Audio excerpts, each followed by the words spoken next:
Good evening, everyone. Welcome to episode 20 of Restitching the Tapestry, a light-hearted episode, depending on how you look at it. Um, cheers to you, Ari. Cheers. Cheers that we are surviving the real horror show, being that our dystopian political landscape currently. But we can talk about that later. But we did briefly want to touch on the election. Um, because our last episode we didn't really get to because the election results hadn't really been determined at that point. But Biden has won the election. So I know. Oh my gosh. um And yeah, wow. I'm kind of just mind blown by that. Mhm. But also assured too, which is nice. So David's here, Arpy's here, Igny's here, Taylor, long time no see. Taylor and I had meetings earlier today, so I got to see Taylor. Shayna's here. It's good to see all of you. Doesn't Ari look amazing tonight? Like, let's talk about damn, a damn. Thank you for telling me I look fierce today. I put on makeup. So, yeah, we just wanted to take a moment and just mention the election. Granted, this episode is mostly intended to talk about our favorite horror films and things like that. And don't be rest assured, we are going to tie it in toward the end with some discussion questions toward like some larger social related topics because I really think that horror as a genre is an interesting exploration of humans and why humans enjoy certain things they enjoy and why they react to certain things they react to. So I think it's going to be David's like my favorite horror film is my life. Just kidding. Oh, Dun dun dun. I needed that laugh. Oh my goodness, that was amazing.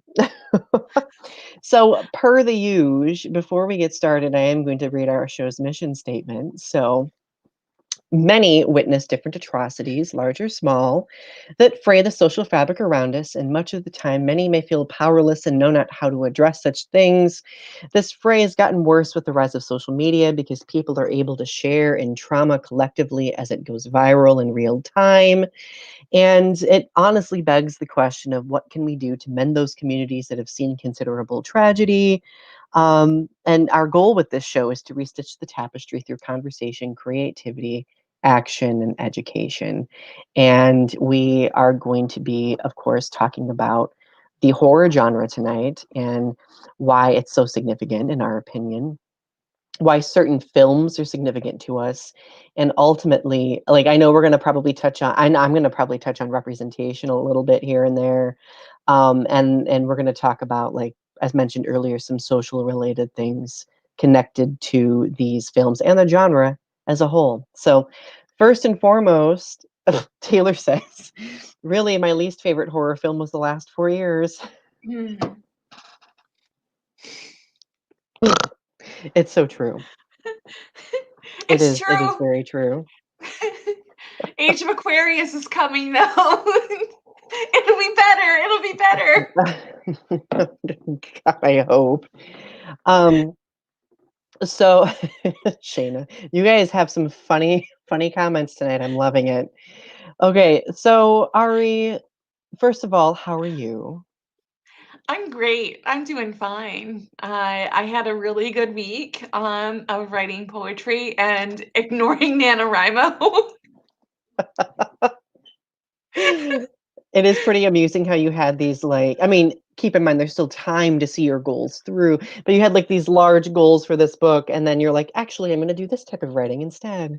Yeah, I decided to drink mimosas and write a short story about going through an alternate dimension instead. Why not? Sure. Mimosas and dimensional multi-dimensional stories sound like the perfect combination to me. I Of mean, anything course. involving a mimosa is pretty amazing in my opinion. Um, but okay. So, you know, kind of looking back, one of my favorite things, like, because Ari and I have known each other for about how long now? Like 12, 13 years, something to that effect. Something like that, yeah. And when we first met, we would do like monster movie Mondays. We would do like horror movies. Like we would watch all sorts of things, like sometimes high quality films, sometimes really bad, like B-rate B-rate horror. movies. Yeah.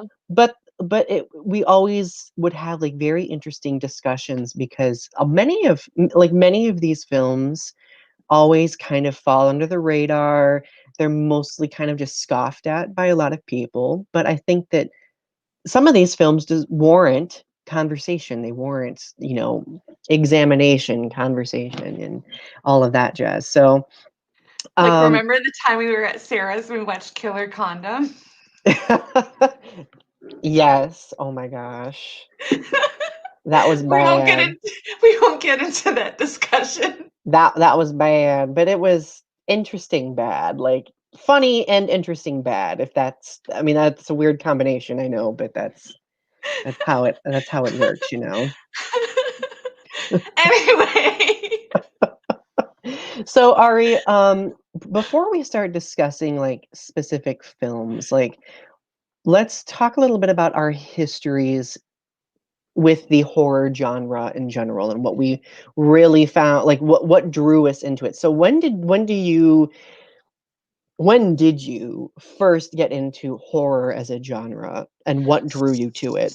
So, my bread and butter is horror. I grew up on horror. I watched my first horror movie when I was 7. Um, I grew up reading horror books, Stephen King, Michael Crichton. Like, I remember being under the covers and reading Stephen King, like Cujo, and, like, I loved horror. Um, on Friday nights, my family would go to Family Video, and we would come home with a whole series of horror, like horror series, like Amityville Horror, like the whole 7 film series, and we would sit down and watch all 7 films of Amityville Horror. Like, that's the kind of family we were. We would just sit there and we would watch all of the horror films, or we would go and we would get all of the Halloween films, or we would go and we would get all of the and we would sit there and we would binge watch all of them. So, like, I I have such, like, a history of, like, watching all of these really, or, like, I've seen all of the Leprechaun films, I think up until about 8 or 9. Like, I have such a history with, like, all of these, like, really terrible, sometimes really great horror movies. I have such because I grew up, like, it's such a family night thing of, like, eating pizza and watching horror films, like, around the campfire kinda thing. Yeah, like I can relate to that. I mean, in a slightly different way. Like my parents, um, they were very lax with what films my brother and I got to watch when we were kids. Granted, like obviously, if it was anything like overly sexual, they would like steer us clear of those types of films. But like horror stuff, like they were okay with us watching it. Um, I remember one of the earliest horror one of the first horror movies I ever watched was, John Carpenter's The Thing, and so I was telling Ari about, like, how uncomfortable that film made me. So, the film is, like, about, like, an alien, I mean, parasitic organism, that, like, kind of assimilates and takes over people, and it's, like, this really disgusting, very much dependent on practical effects. Like, if anything, like, the film is definitely touted for, um bye, Taylor. I know horror's not a topic for everybody. Um, but The Thing really got me as a kid because of its level of, like, visceral practical effects. Like it used to make me like really nauseous because there were just like these scenes that were like very like squelchy and gross, and tenderly. Like I don't do tendrils very well. If I see like fast moving things like that, mm-mm. If it's parasitic, mm-mm. Like I'll watch it for the thrill of it because it's interesting, but then afterward I'm like traumatized for like 2 weeks. Um, I remember like I remember like I watched it and I watched it I think kind of against the wishes of my parents because they knew that that film would probably be too much. But in my mind I was just like, well, that's just more validation for me to watch it, you know, to be rebellious. Well, did I learn something? Um uh, I was just like, okay, I think probably the one of the most traumatizing scenes for me in it is like a lot of early '80s films, like horror films, would be kind of okay with depicting like the killing of animals, for example. And in this film, there is like a really like utterly mind-boggling scene where like a bunch of dogs are killed by this like alien parasitic organism, and it's just ugh, it's gross. But beyond that, my other exposure to horror films mostly happened more when I was a teenager. I do remember watching the Saw films. I, I don't know. I'm kind of weird when it comes to gore, like I was saying. So it depends on how I'm feeling. But usually, if there's a lot of blood in it, I have a hard time watching it. Shayna says Nightmare on Elm Street 2 and Freddy vs. Jason were my first horror films I voluntarily saw. I was 13. Yeah, the Nightmare on Elm Street movies. Um, I watched those when I was young. I watched the whole series. I think the third film was probably my favorite of that whole series, the Dream Warriors one, but it was really gruesome. It took place in a mental hospital. Oh. And there was one scene in which Freddy takes open a kid's arm and he dangles him like a puppet. It's very gruesome. I it's very horrifying. Mhm. Yeah. Um, Another one I remember I remember watching Texas Chainsaw Massacre, like the early 2000s version. I think there's multiple versions of that, like renditions of that story. We'll talk Um, about the early version because I remember seeing the early version of Texas Chainsaw Massacre and I have things to say about it. oh, I look forward to hearing your thoughts on it. Um, I like all I remember I don't remember much from Texas the Chainsaw Massacre. Um, But when I watched it, I was at a birthday party, a friend's birthday party. We were like teenagers. And we went outside to like play hide and seek at night. And my friend's older brother had a chainsaw and was hiding in the woods. And while we were playing hide and seek in the woods at night, he like started up the chainsaw and started running at us. And I nearly shat myself. I Like, can talk about the original Texas Chainsaw Massacre now if you want. go for it. Go for it. So the original Texas Chainsaw Massacre, when I saw it, here, let me get to that. Um, it's kind of like House at the End of the Lane, but also like House of a Thousand Corpses. So Leatherface was so good in that original version, with the mask, and uh, there's the scene where he just keeps like moving that metal door back and forth.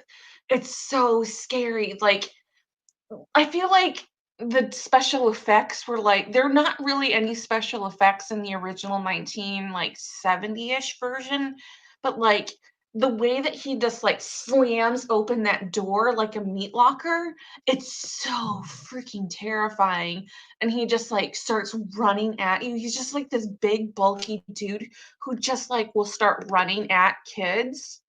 It's so scary, and he just has this, like, undeniable, like, rage. Like, you can't even see his face because he's wearing, like, this mask, and then it's just like a mess of hair, but you can just, like, sense his seething rage, And so, like, there's just, like, this, like, toxic masculinity that's just, like, super associated with him, that he's just, like, this raging bull, and he has, like, a chainsaw, and he's coming after you, and he's, like, the raging bull of this, like, messed up Texas family that's, like, eating people, and, like, they're sitting around the table, and there are, like, bones that they're using to, like, make their lights and furniture and stuff. It's so gross and it's so icky, and you're just, like, so unsettled by the fact that this family's doing all this stuff.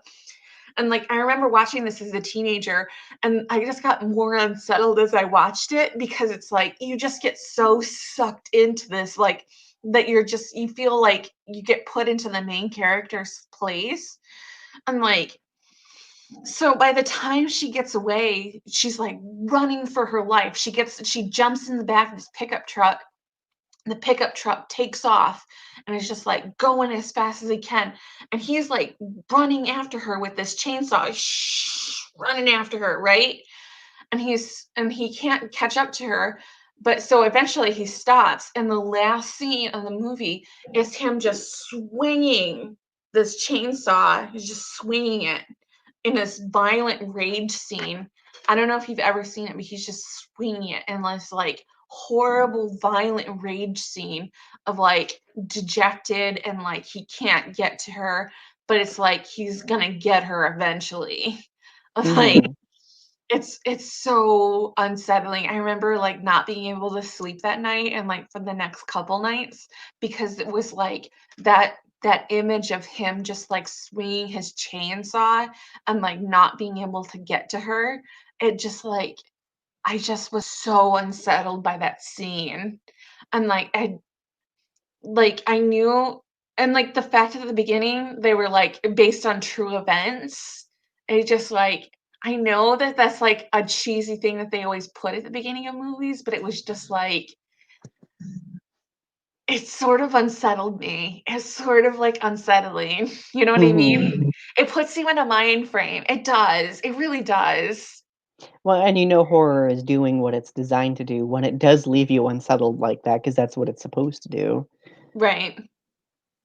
That I think that's what the thrill is that people get out of horror, you know? But David says Texas Chainsaw, it was quote unquote cutting edge.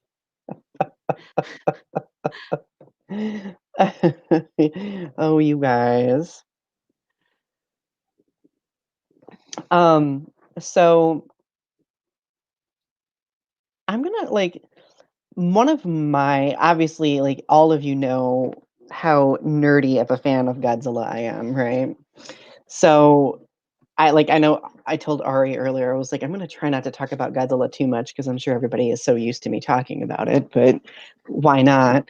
Um, so the original Godzilla film was actually considered a horror film, and well, mostly because like um, it serves as a like the creature itself, Godzilla, serves as a metaphor for the nuclear calamity and tragedy that happened in Japan in the early to mid 40s. And the creature also is like a manifestation of the trauma and fear that Japan felt during that time. So the fact that this giant unknown creature was just lumbering through the city, destroying things, unable to be stopped for the most part, like that's what made it unsettling. I remember being a little kid and watching like 'cause I remember the first Godzilla films I was introduced to were the 70s films, and those films are, like, very, like, campy, like, Godzilla's a hero, he's, like, Right. fighting off poop monsters and space chickens and all of that jazz. But then I watched the original Godzilla film, and I like, it ends on a very, like, depressing Dark, note, no, it's right. dark, and I remember being, like, really, like, down, like, a couple of days after watching it, and also, like, unsettled because one of the last scenes and not to, you know spoil anything, but Godzilla does die in the original, but you see him like dissolve into like a skeleton, and that was that was really unsettling for me to see as a kid, because Godzilla for me was like he was my hero. Seeing Godzilla die was like I really had to process it. It Um definitely has a completely different vibe from the 70s oh, films, and, for sure. For sure. Um so like I kind of went on this train. Like I do think that there are many different points in the Godzilla franchise where they do capitalize on horror and use it to their advantage, because I wouldn't argue that every film is a horror film, but a lot of them will like mix their genre like with science fiction and horror. I remember in like the mid 90s, I had already seen the first the original Godzilla film, all the 70s ones and the 60s ones. My dad came home with the film Godzilla versus Biollante. I don't know if I've told you about this, Ari, or not, but Mhm. um, basically, Godzilla versus Biollante is definitely very much an 80s horror film, because there are mad scientists creating like monsters, splicing human DNA, Godzilla cells, plant like rose DNA together. And Godzilla looked so like visceral and real to me in this film because of like the texturing and the practical effects, because obviously they had improved their effects from the 70s into the 80s. Yeah. And I remember watching the final battle of the film. I had to stop watching it because Biollante, like the opponent in the film, its final form is like this gooey looking, acidic looking, toothy, giant, tendrily monster that's like twice the size of Godzilla, like stabbing him. Like it was like bloody. Like I remember as a kid that I was just like like I would have nightmares about this thing for like the next 5 years. And now that I'm older, that is my favorite Godzilla film. Like it is my favorite, surprisingly, because you all know how much I love Mothra, but that film is my favorite one. I strongly recommend checking it out if you are really into horror, especially. And then, of course, if I were to discuss one more Godzilla film, of course, the most recent one, Shin Godzilla, is definitely has some ecological horror esque type of like themes going through it. Ari, yeah, you've seen Shin Godzilla, haven't you? Yeah. Twice, or actually 3 times. I love Shin Godzilla so much. It's so good. It's so good. The thing that I really like about it is I really do enjoy mixed genre films. And to me, that film largely is also like a political commentary, It because definitely is, yeah, yeah. like because it really it serves as a metaphorical representation of kind of the latent fear Japan was experiencing after the Fukushima power plant failure, and like the like irradiating the landscape, and with Japan's history of that, like obviously they would experience some fear. So like Shin Godzilla came partially inspired based on that, a more modern Godzilla created by um like the pollution left behind by like nuclear dumping, not nuclear testing, as the original one was. So like, and in the film he's like way scarier looking. Like he looks like he's in pain, kind of. He like regurgitates blood in certain areas. That really made me uncomfortable. For some reason, vomiting blood just ugh. um He just looked so sickly and just so unusual, like, I just like, every time I watched it, I was just like I was so, like, confused because he didn't look like Godzilla, but he also did look like Godzilla, and I was just trying to, like, wrap my mind around, like, "Is this Godzilla?" Like, it mhm. just seems so unusual, and I was just, like, so enamored with it because it was so it was such a beautiful Godzilla, but it was also such a, like, a dangerous looking Godzilla. Oh, yeah. Like, I really think that they made Godzilla look like that to, in a way, get the audience to sympathize with him in some fact. Like, he's this literally terrifying creature, but he looks mangled, and when he goes through his evolutionary processes in the film, it looks like it's painful, and it's just it's tragic like the original film was, but at the Mhm. same time, it's also very foreboding and imposing.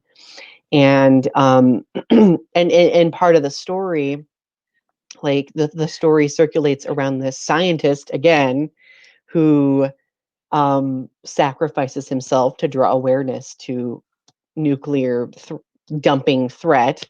And I there's don't like, mean to laugh, but I'm just looking at the comments I right know now. I'm trying desperately not to laugh at that while I finish my point because I'm reading all these puns. But like, there's like this latent thought in the back of your mind throughout the entire film of, does Shin Godzilla have human DNA too? Is he like this like scientist mutated with like a sea creature based because of this new, like it's really ecologically horrific when you think about it. All right, let me look at these puns. Biollante's backstory is very rooted. She blossomed into something more. We keep seeding the comments with these bad puns.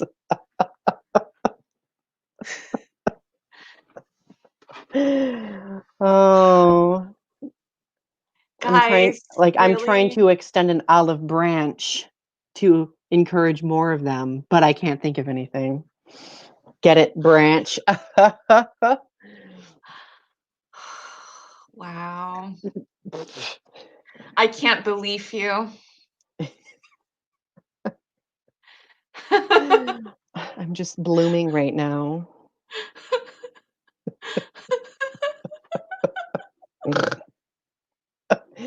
Oh, I think we needed that. We needed that. So, okay, I'm done talking about Godzilla, I promise. But you know that we're not gonna do an episode like this without me at least talking about him in some way, right? So, Ari, what other film really captivated you in the horror genre? I really liked Candyman. I love Candyman, and I really loved it.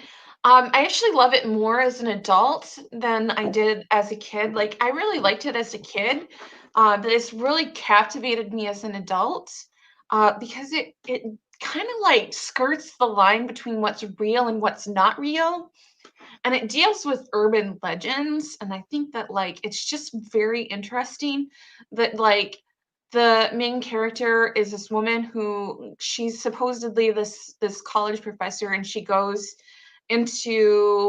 um she goes into this impoverished area, and she's like trying to get a story about like for her college paper about like the Candyman, and she's like trying to like suss out um the story from the reality.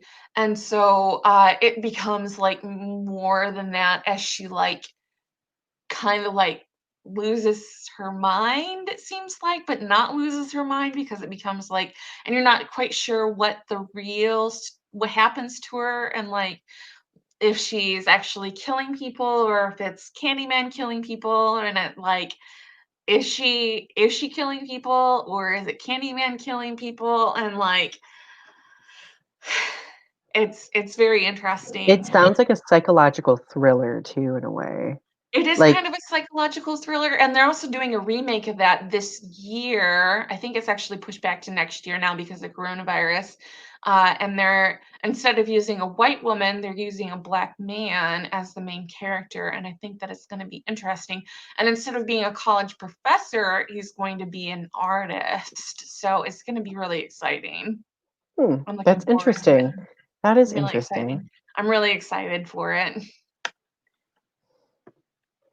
Um, I've seen Candyman once. It's been a long time ago, but I do remember enjoying it too. I do like Right. a good, like, horror slash psychological thriller. But Um, it talks about urban legends, so if you have a favorite urban legend, now is the time to talk about it. right, so it tickles that, that nerdy that nerdy aspect of it, you know? Um, I don't know that I have any favorite urban legends necessarily. Bloody Mary, Okay, I do. Yeah. I'm the trying to. guy in the back of the seat at the gas station flicking your lights. Never flick your lights because it may be somebody trying to kill you. Mhm. Yeah. Yep. Actually, Mothman, Mothman, yes. Mothman, I was trying to think of that one. Thank you, David. I Jersey appreciate. Devil. Yep. What's the melon heads? Yeah, I'm kind of curious about that.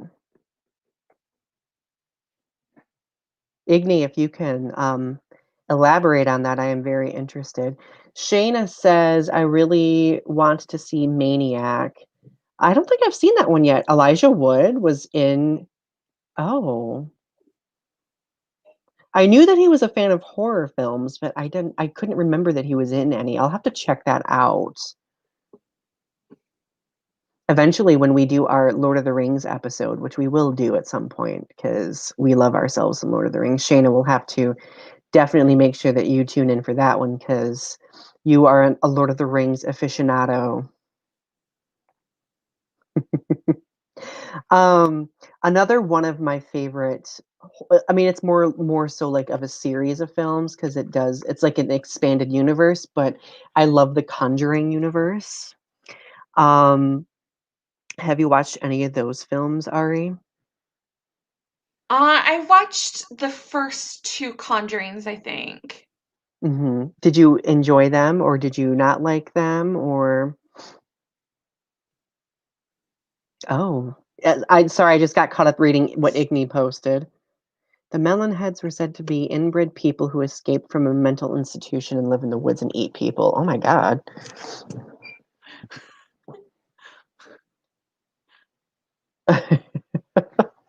That does sound kind of unsettling. It was I think a good description though. Like it hit it on the head, no pun intended. Anyway, um so Ari, did you enjoy the Conjuring films? They were pretty good. The first one was a lot better than the second one that I saw. Yeah, like the second I mean, I enjoyed both. The second one to me, there wasn't as much suspense in it, and I think suspense is very important for horror films because it that's what keeps your audience on the edge of their seat, you know? Like that's what keeps us like questioning, wondering, thinking. I do really love the first Conjuring film because I always have had like a fancy for the like supernatural-esque horror, you know, Right. hauntings and things like that. Because there is this otherworldliness about like some of the characters, some of the figments, some of the, you know, manifestations. And that's probably a lot of the reason why I also enjoyed some of the other horror films that I've mentioned too, like The Thing, like it being an alien, like that otherness, you know, like Godzilla, like Shin Godzilla being like this amalgamation. It's like this kind of anomalous type of creature. Like I think the fact that there is that level of difference illustrated in a film in conjunction with other characters, that to me is what makes it so suspenseful and kind of horrifying because we're as the audience we're being forced as the viewer to accept and understand and fathom this thing that we can't really understand, you know. Until later that night, I got up and the ironing board was the nun and freaked out and woke my roommates up. The Nun is creepy, like I oh my watched god. I watched The Nun, and The Nun wasn't very scary. The movie The Nun wasn't scary. Yeah, I I honestly wasn't impressed. I thought Conjuring 2, which also had the nun in it, was much scarier than the Nun. Yeah. There was a movie that was in the Conjuring universe that dealt with the couple who came to the house in the Conjuring, I think it was, that dealt with the artifacts. I'm not sure it was, but they were in England in the 60s. Uh, I don't know if that was called The Conjuring or not, but I think that isn't might that have been related to the story of Amityville Horror? I think it was, I think yeah. so. I'm trying to remember what film that was. But they went to England, and that was I saw that one, and that one was pretty good. I think that was I think that was Conjuring 2, the one with the nun in it. Yeah, I think 'Cause I so, yeah. remember it being in England, I think. So I Mhm. think it's to me, it sounds like in that film specifically, like they were trying to cover a couple of different, Yeah. um, cases, which I thought was super interesting. I wasn't Like sure if that was one or 2. right. Like, I guess what I really appreciate about the Conjuring universe, and this happens pretty rarely in horror films, human character development isn't always isn't really always constant.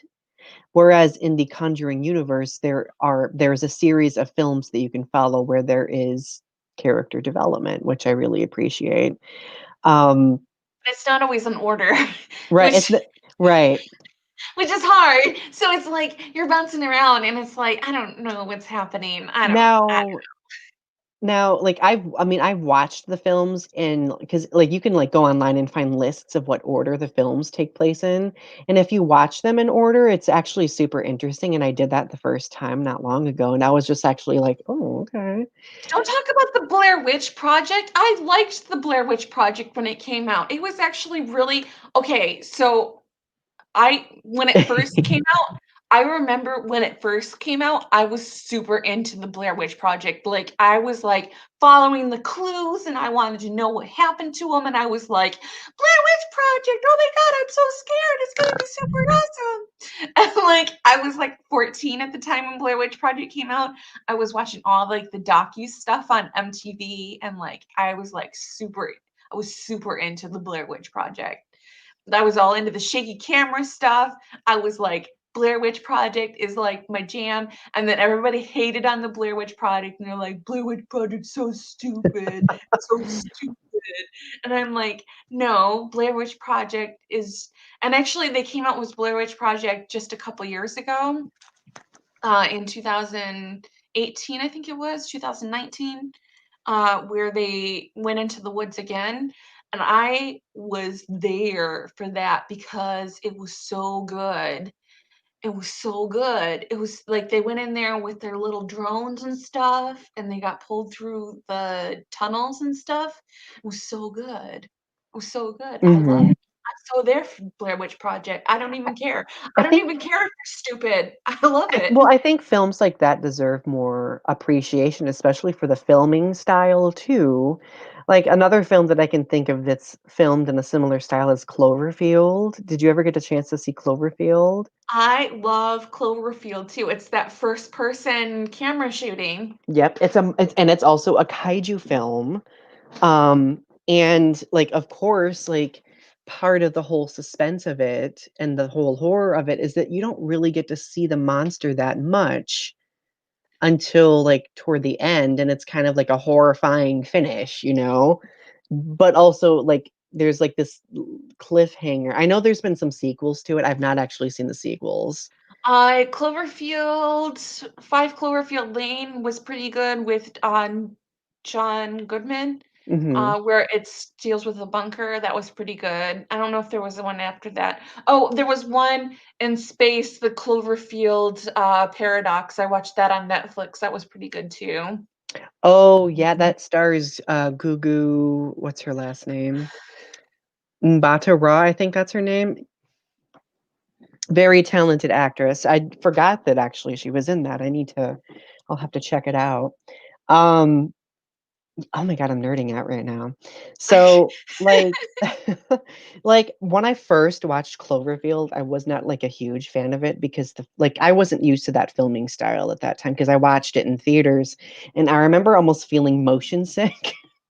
But then, like, maybe it was like just the size of the screen. But when I like eventually got it and watched it, um, it was not as like motion sicky for me, like on a smaller screen. So I was able to appreciate it much more in that type of context.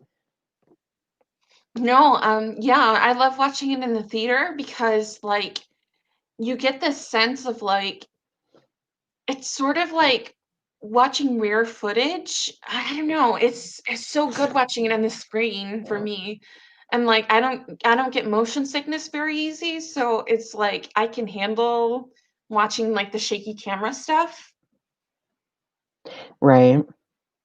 but, like, the second Blair Witch was pretty bad because they tried to go cinematic with it, and they tried to make it like an actual motion picture, but, like, the first Blair Witch is really good.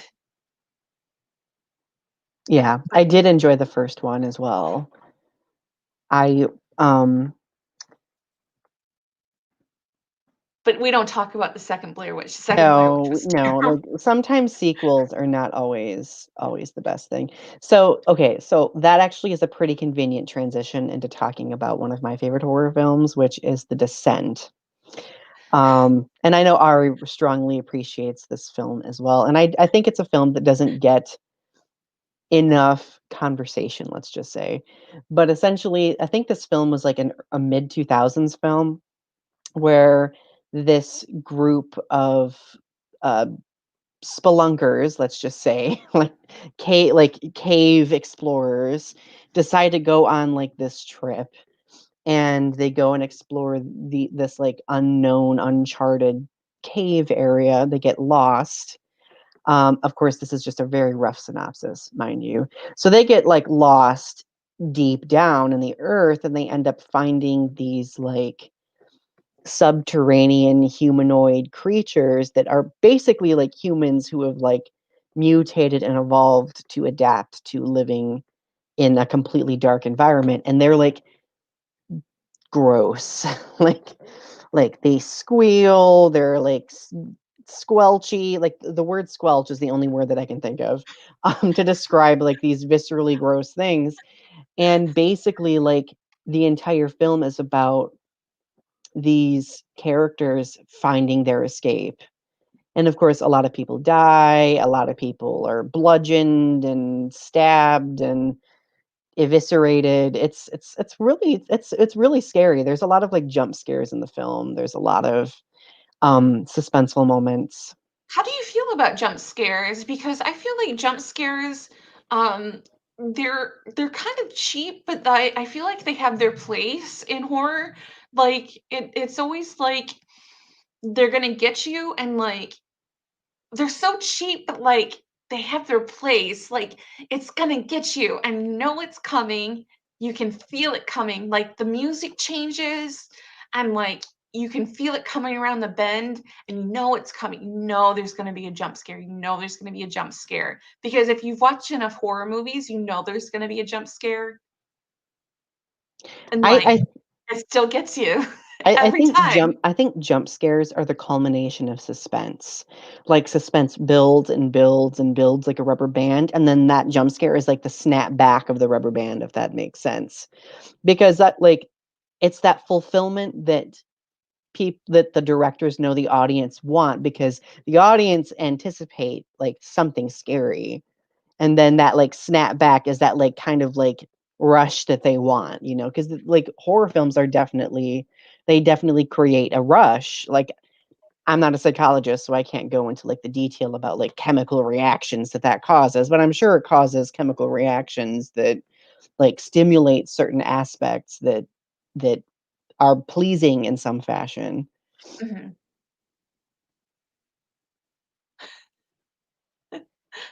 I need to be forewarned of jump scares, otherwise I throw the mug I'm holding or pull the popcorn. I have a friend who can't go, who like she can't go to the theater and watch horror films because she's one of those people who will literally scream aloud.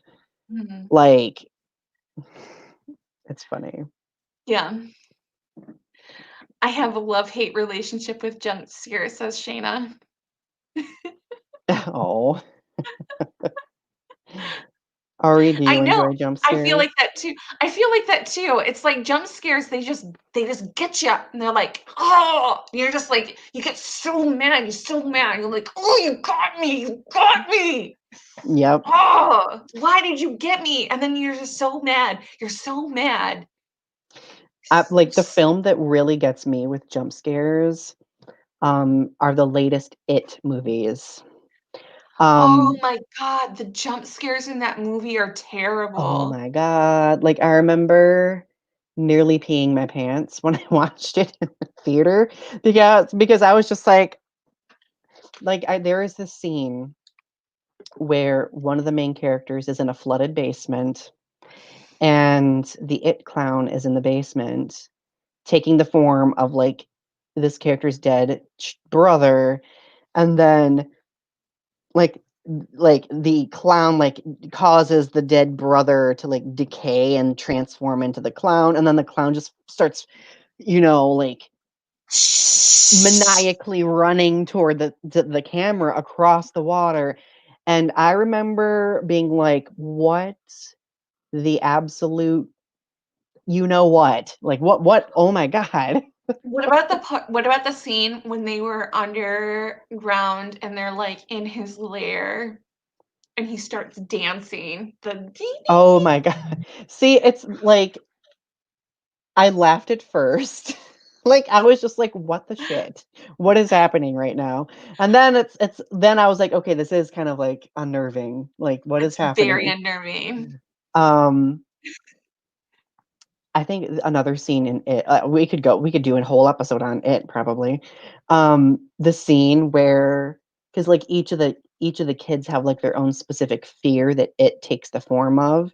Mhm. And one of the kids is, like, afraid of, like, this painting, I think, like, this Oh, woman in the a painting, painting with the woman with weird the eyes and stuff, yeah. the long neck woman, and, like, there is, like, this scene where, like, they, like, pan a light over and this woman's, like, giant toothed mouth is, like, over the face of this kid, and I was just like, "No, like, hell no." Flamethrower, like, I would have a flamethrower with me.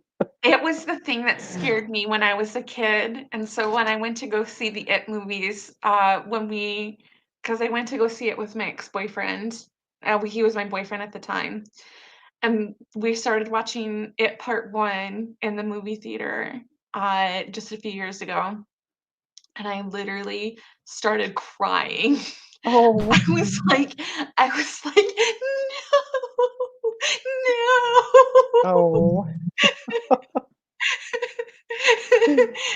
'Cause it was starting again. I was, like, laughing, but I was also, like, crying because I was so scared. I like, I do not blame you. I yeah, He's because it's so scary, it's so scary. it's And scary, it's so this clowns scare me so oh, me much. too. You know, you really have to appreciate the actor that played him because, like, it takes a lot of talent to be that terrifying, in my opinion. Yeah. So, let's I feel like see. I feel like they both have like Tim Curry who played it and the new actor who played it, like they both have their positives and negatives, but like I feel like the guy who played him now, like he's so scary. He's so scary. He has like such a big forehead and he has like such a scary he's so scary. He's just so scary. And his, like, mannerisms, like, he's like, the quick jerking mannerisms and stuff like that really again, like, it makes him otherworldly, that's what makes also adds to the fear of it all. Yeah. So, I just realized we're at, like, 50 minutes already, oh my goodness. So, Ari, do Um you wanna talk about one of your films? Sure. Let's talk about Bram Stoker's Dracula. Go for it. So I grew up in the 90s and I loved Bram Stoker's Dracula with Gary Oldman because I thought that Gary Oldman was very sexy for a vampire. um, it's my I would go-to. agree. it's my go-to creature feature movie. I love creature feature movies. I've seen several over the summer. Um, in fact, I have when I over the summer I had a segment on my channel, Strange Nothings, where I was watching creature features for a while, including like Ginger Snaps and Mon Monster. Uh, but Bram Stoker's Dracula is one of my favorite movies as far as creature features go because it just is classic horror and it is the best. It it just it just goes into but it but it definitely plays on the old uh uh, Bram Stoker book because they make him more into a romantic hero, Dracula. So it's different than the book in that sense. And I have seen that they do change up some of the novels in certain ways with some horror. And I see them do that a lot with Frankenstein. They change a lot of Frankenstein novels quite a bit too with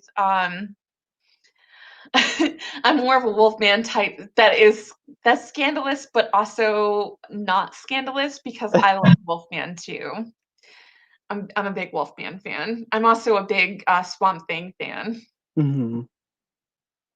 You know, Uh, I think it's really interesting that you mentioned Frankenstein and the adaptations because, like, what one thing that I really appreciate about Mary Shelley's Frankenstein is the creature is terrifying, but also embodies this intellect, this sophistication, this very like the creature is supposed to be otherworldly, but it's also supposed to embody the crucial aspects of humanity, and some of the film adaptations lack that. Like they focus on the creature being this Hideous. bumbling, yeah, like it's They make focused, him green for some reason. yeah, yeah, and it like and I really think that part like the significant aspect of Frankenstein is the tragic quality of the monster, you I know. feel like they do a pretty good job in Penny Dreadful, that show, Oh yes. making Frankenstein's monster be more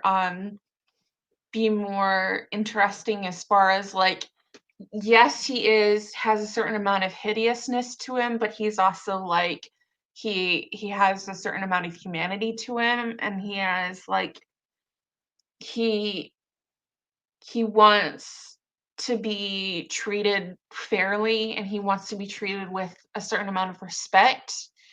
Um, so I feel like I loved Penny Dreadful. Penny Dreadful was so good. I know Mm. it's not a movie, but it was a really good show.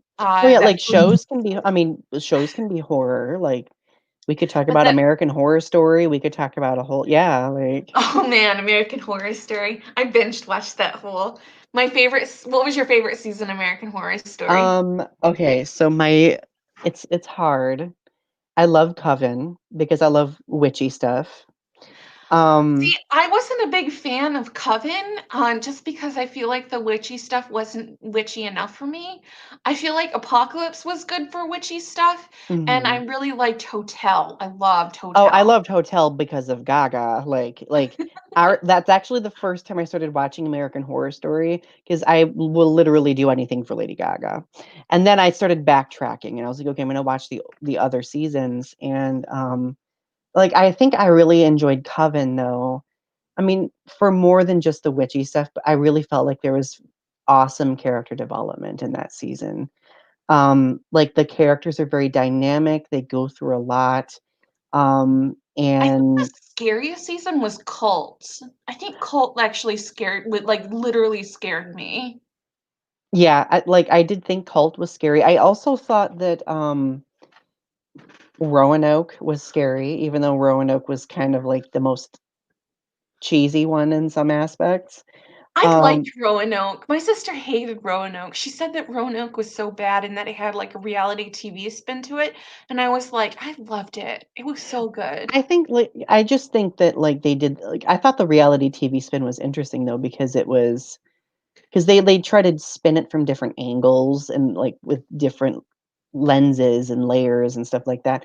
I really like Roanoke was definitely about it's interesting that Iggy mentioned cannibals and, like, swamp living people, like, that was very much kind of inspired by that too, and, like, I remember the guy wearing, like, the pig head, like, that creeped me out. That creeped me out. Talking about the last 4 years again. David, I'm glad that you said that because I thought about saying it, but I was just like, "No, I'm not gonna be." Oh, it's true. It was yeah, like, that season was, like, really messed up. It was like, oof. It was like, Oof. That is the perfect reaction. Oof.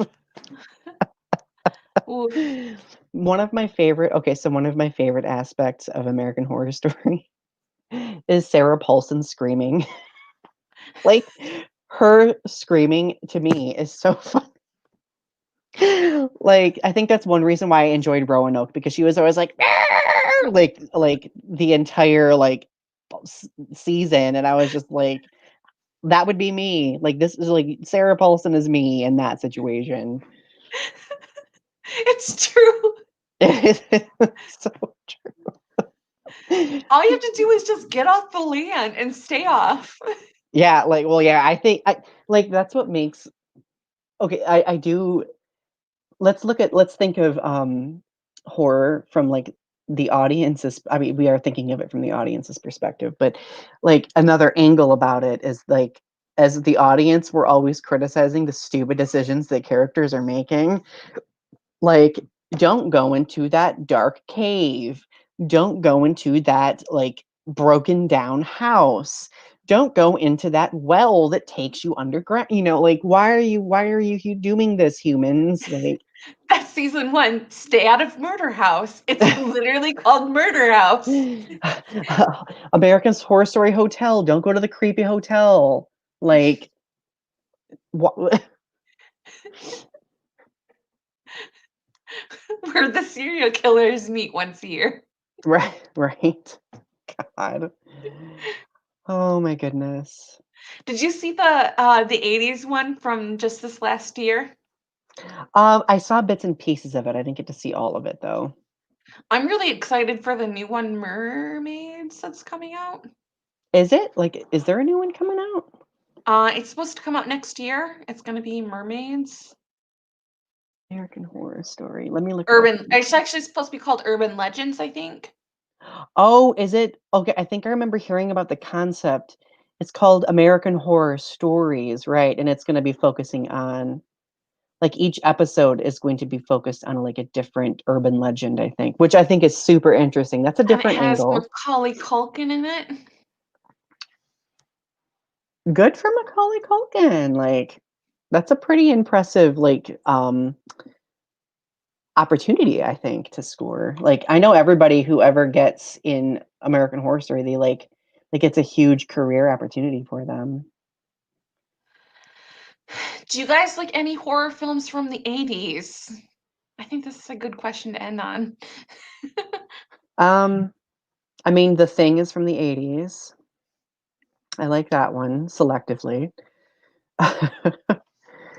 Oh, what's that one that has what's her name?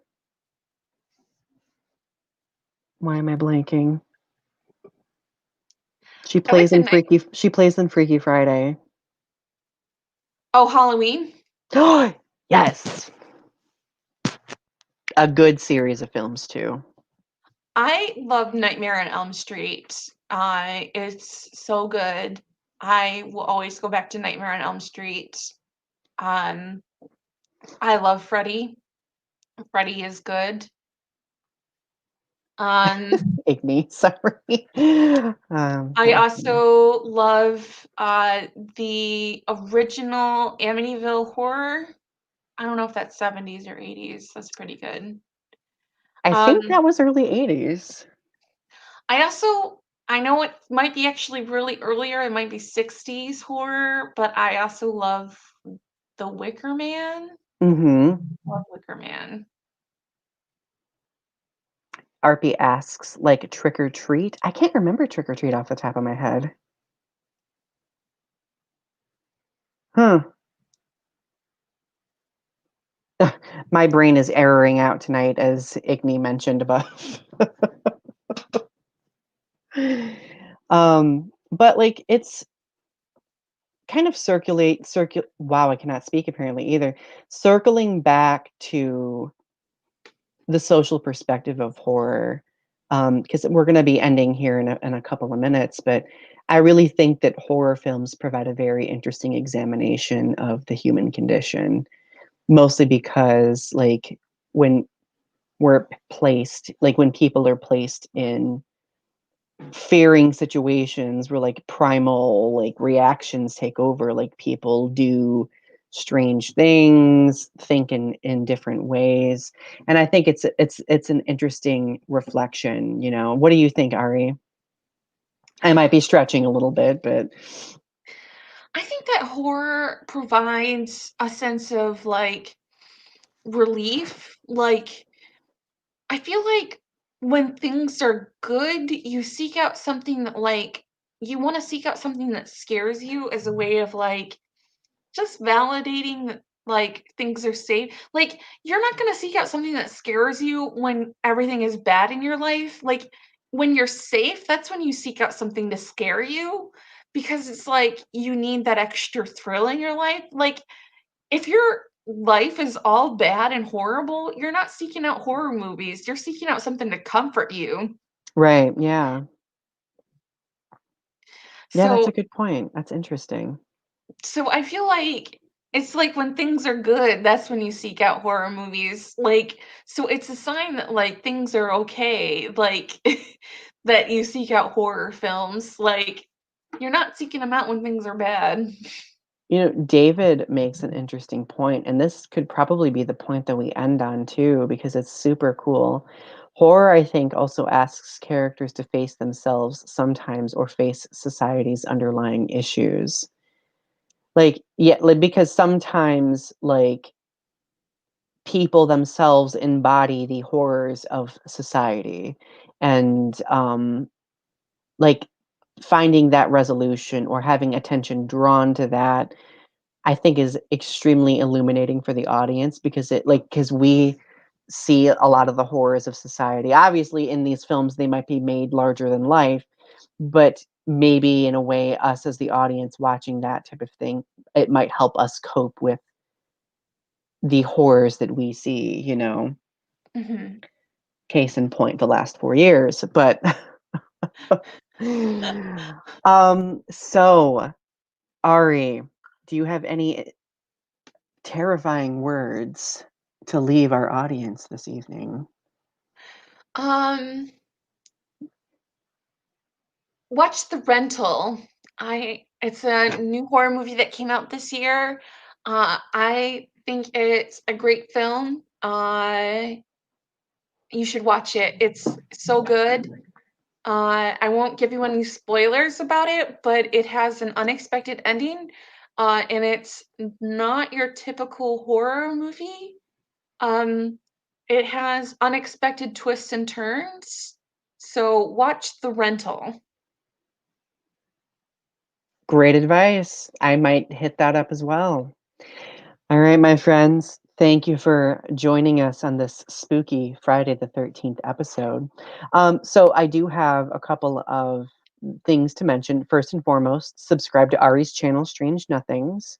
If you've not subscribed to mine yet, I'll also please do give our video a like.